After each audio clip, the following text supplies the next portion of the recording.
Prologue. A late thaw. Summer 1910.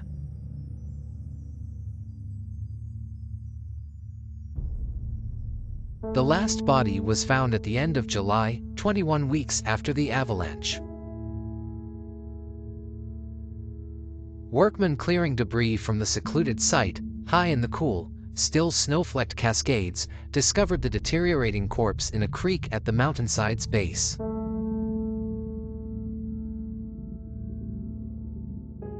Trapped under piles of splintered timber, the dead man had to be Archibald MacDonald, a 23-year-old brakeman, the only person on the trains not yet accounted for.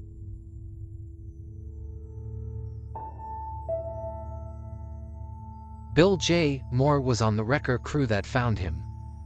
Moore's team was one of many that had been grappling with the hard, ugly work at Wellington over the previous 5 months.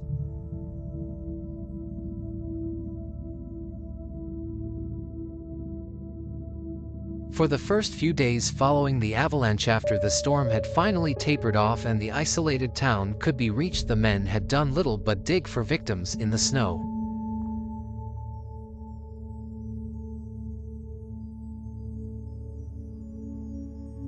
Bodies were scattered all over the mountainside, some buried as deep as 40 feet.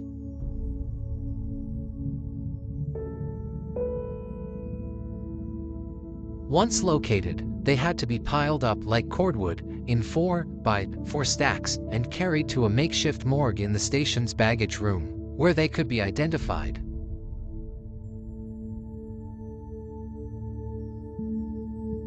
Wrapped in blankets and tied to rugged Alaskan sleds, they'd been evacuated in small groups, each sled maneuvered by 4 men with ropes, 2 ahead and 2 behind, in silent procession down to their mourning families. After the dead were gone, the crews had turned to opening and fortifying the right-of-way, blasting away acres of compacted snow and timber, laying the groundwork for huge concrete shelters to protect the rail line from future snowslides. Temporary spur tracks had been built along the side of the ravine so that the wreckers could begin their recovery work.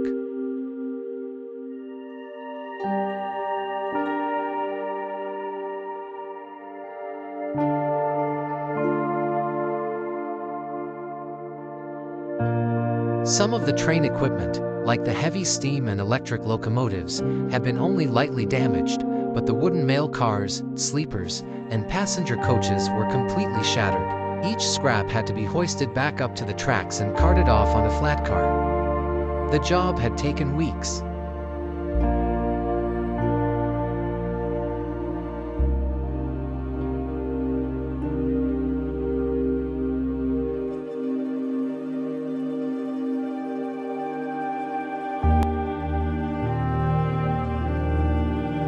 All that remained in the ravine afterward, strewn among rocks and ravaged trees, were a few twisted metal pipes, a ruptured firebox door, a woman's torn, high-buttoned shoe. For 19-year-old Bill Moore, the unearthing of the final victim would mean yet another funeral to attend, yet another lost friend to lay to rest.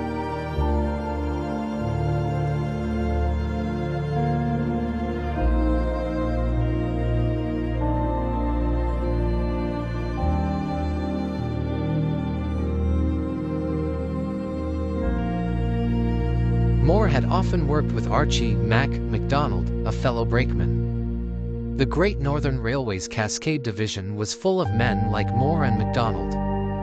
Regarded as something of a hardship post, the division was often avoided by those with the seniority to land positions elsewhere, and it employed more than its share of young rookies. Rootless and unattached, they had to find family wherever they could. So Moore, like many others, had found it among his fellow railroaders.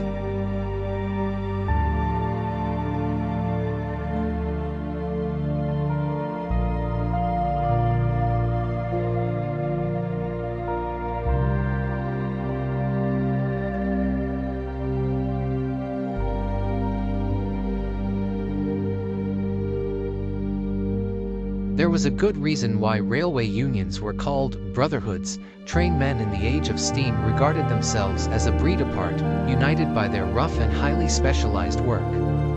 In this remote, dangerous territory, where the daily battle against the elements required the highest levels of teamwork, trust, and personal sacrifice, these bonds were especially strong.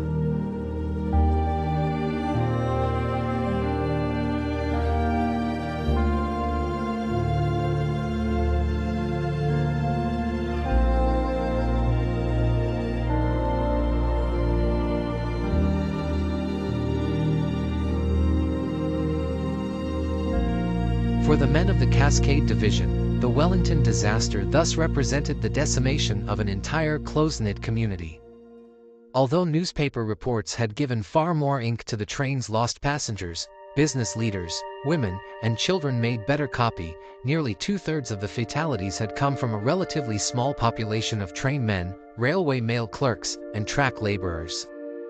Among them had been several whom Moore considered close friends.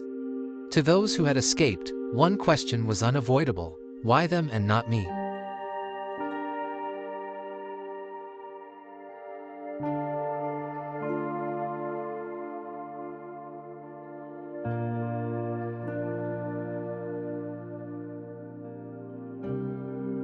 On the night of the avalanche, Moore had been down at Skycomish Station, at the foot of the mountains.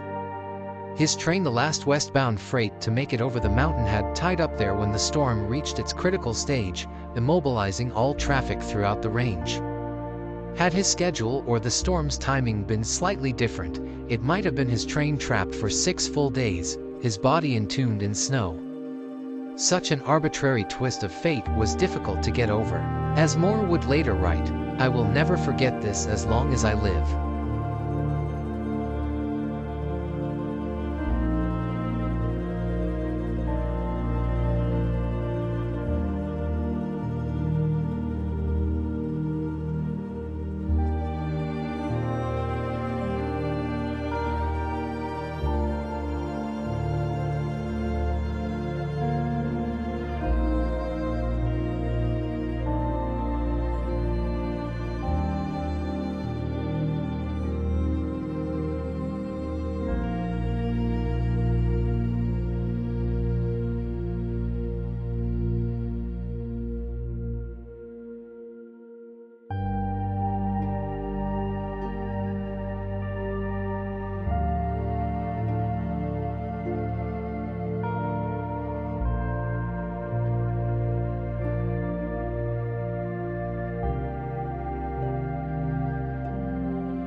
Others were less inclined to accept what had happened as fate.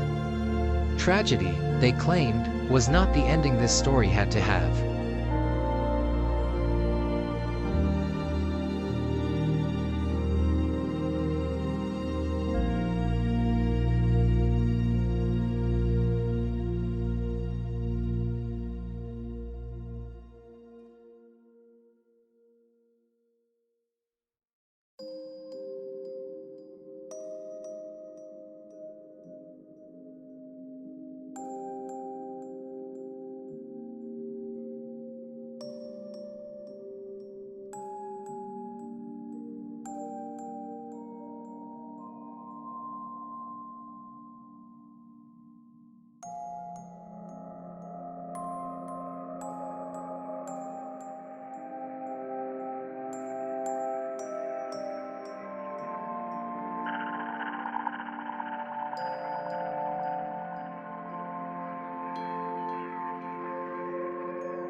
For days before the terrible events of March 1, shortly after the two trains had become marooned at Wellington Station, just below the very summit spine of the Cascades, the passengers and crews had received a stark portent of what was to come.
A chef and his assistant, working overnight in a railway beanery at a nearby station, had just put the next day's biscuits into the oven to bake.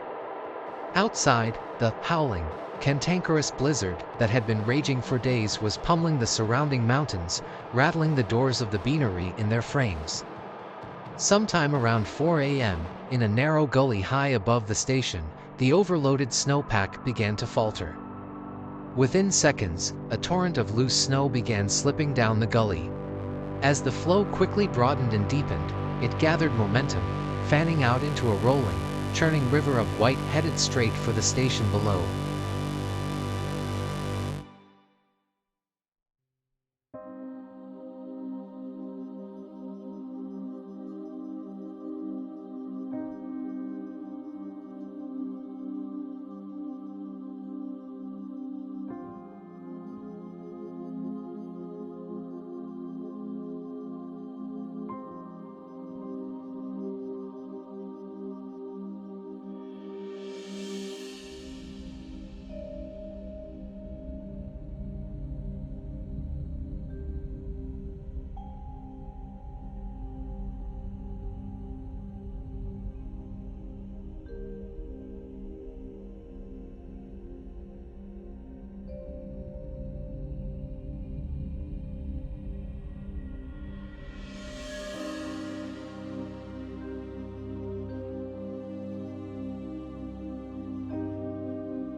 Merging onto the valley floor, the powerful slide grazed a corner of the depot and twisted the entire building off its foundation.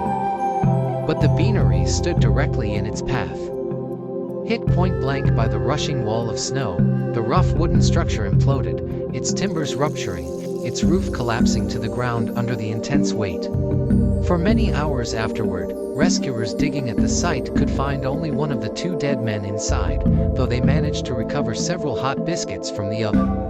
Over the next few days, as the railroad fought desperately to clear the tracks, slides began falling everywhere. The Pacific Northwest had been inundated with heavy snows for days, and as the weather warmed and the snowfall turned to rain, mountains across the region shrugged off their heavy loads.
In the mining country of Idaho, two huge avalanches smashed the sleeping towns of Mace and Burke.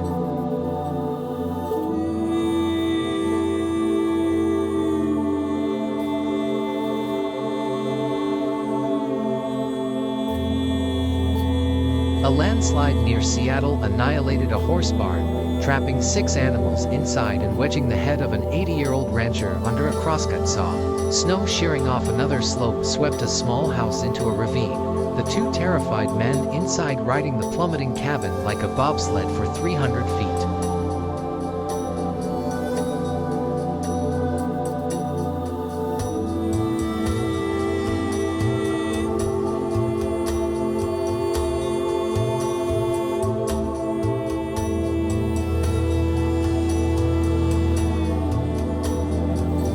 And in British Columbia, a railroad gang near Rogers Pass was engulfed by an even more massive slide, leaving scores of foreign workers dead, some of them frozen upright in casual postures like the dead of Pompeii.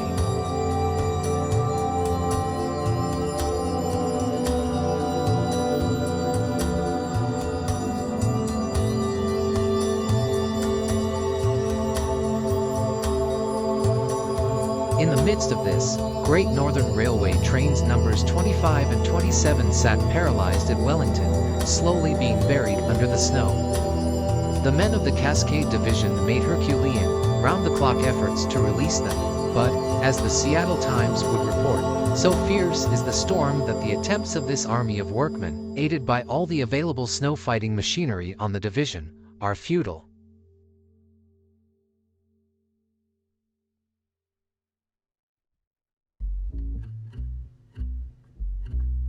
The stress, meanwhile, was taking its toll. Passengers by Sunday were in a frantic state of mind, one survivor would later report. It was with difficulty that we could keep the women and children from becoming actually sick in bed from the long strain. Suffering most acutely was Ida Starrett, a young widowed mother from Spokane. Her husband, a Great Northern freight conductor, had been killed just weeks before at the railroad's main yards in Hilliard, Washington.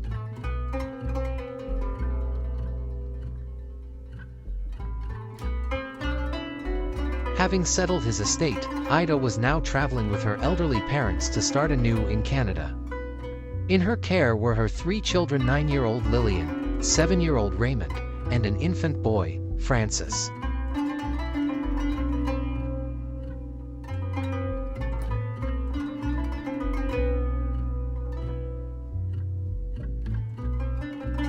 Two other families were in similar straits.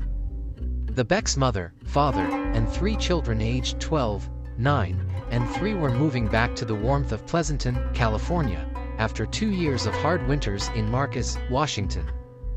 John and Anna Gray, with their 18-month-old boy, Varden, were on their way home after an even more difficult trip.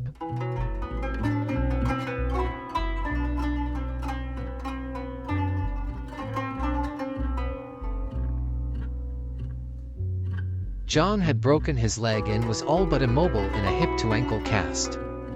Anna was distraught, in tears every night. "We knew we were in a death trap," she wrote. "We were so much afraid that terrible week and could talk about nothing else." In desperation, some of the passengers proposed escaping down the mountain on foot, but railroad officials wouldn't hear of it.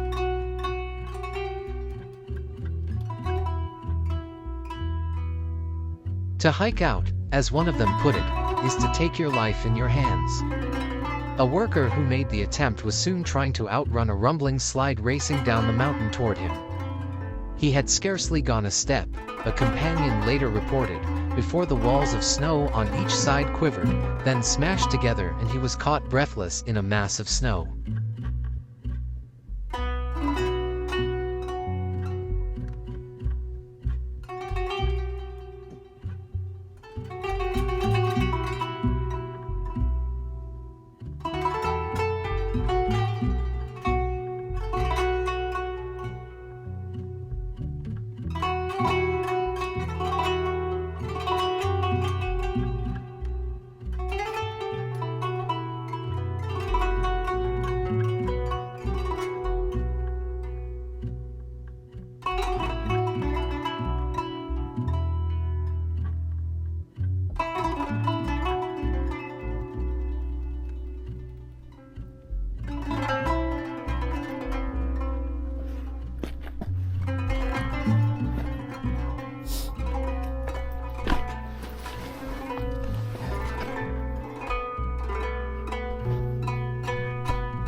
choking on the viscous, powder-dense air. Thrashing arms and legs to keep afloat amid the churning debris, he was carried hundreds of feet down the mountain with the speed of an express train.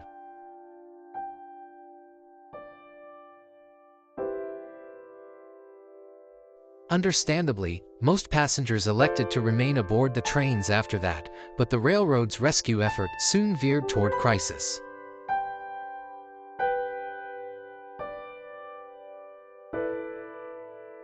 Food was running low, coal supplies were dwindling, and the temporary workers hired to shovel snow began quitting in droves.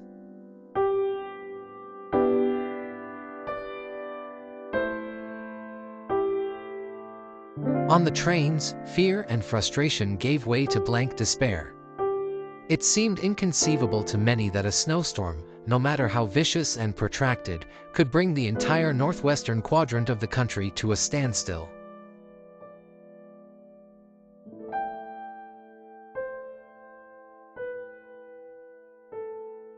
This was 1910, an era when, as a prominent lecturer of the day opined, the final victory of man's machinery over nature's is the logical next step in evolution.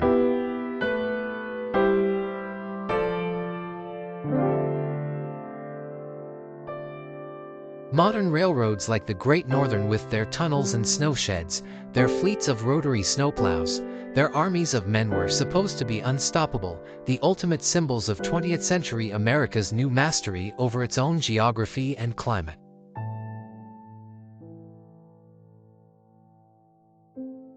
In the end, however, it was nature that had triumphed at Wellington. What was and still is, a century later the deadliest avalanche in American history had given the story a brutal end, killing 96 men, women, and children.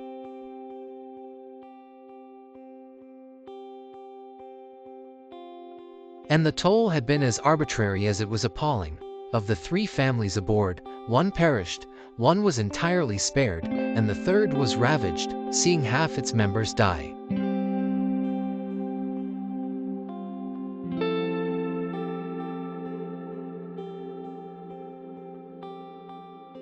Five months later, there remained troubling questions about how and why all of it had happened.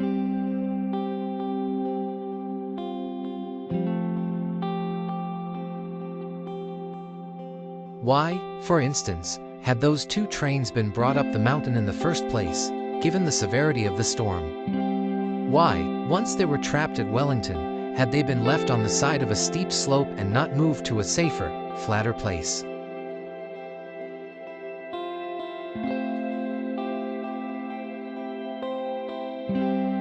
Some critics questioned whether a railroad line even belonged in a steep and slide-prone place like Wellington. Wasn't the practice of running trains up into that mountain wilderness an act of supreme arrogance that made disaster all but inevitable? These were difficult questions, especially for those who knew the full story of what had happened at Wellington.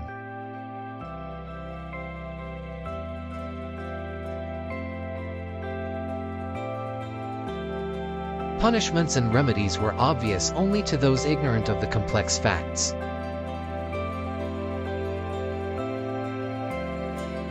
As for Great Northern railroaders like Bill J., more working long hours in a place that even in midsummer could seem eerily hostile and forbidding, they could spare little time for such recriminations.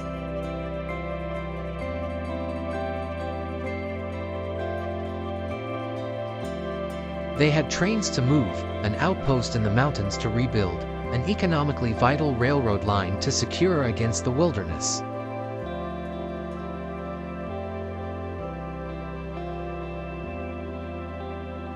And they had Archie MacDonald to take care of one last dead brother to carry back home.